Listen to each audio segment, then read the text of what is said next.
The important thing to think about when we think about Neoucom, it's a community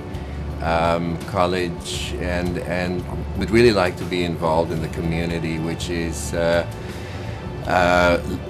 looking at community needs and providing healthcare professionals to the community. Here at Neoucom, the Parkinson's disease research that we've been engaged in comes from our interest in neurodegenerative diseases, and we've been long in our quest to discover new drugs for Parkinson's disease. We've started doing research trying to help the people out that have this disease, and so we really would like to help these people out and hope that we can advance the field and trying to get something that will either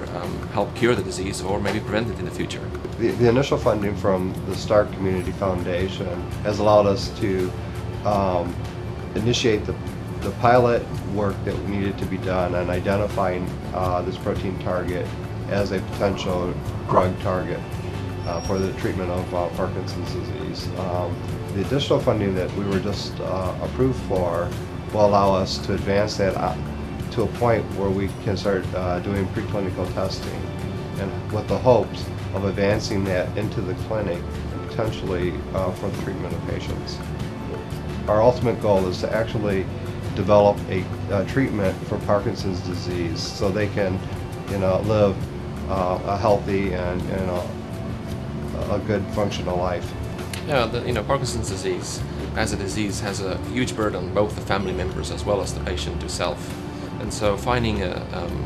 drug that actually can treat the symptoms and delay the progress of the disease gets it to a point where these people can then live a longer, happier life because they are more self-sufficient and they don't have to rely so much on their family members or nursing care to keep the quality of life that they were used to once. I'd like to say that the START Community Foundation, in my opinion, had great insight when looking at projects for possible funding. They were able to look at a project that was novel, untested, and were able to fund it and allow us to produce data that may actually end up leading towards a drug. This is very important, especially in today's environment where a lot of the funding sources for Parkinson's disease has basically disappeared temporarily due to the economy. And START Community Foundation's ability to identify promising projects and support those projects has been a great help to us, allow us to initiate this program and really put it in a position where we can advance potential drugs into our preclinical studies.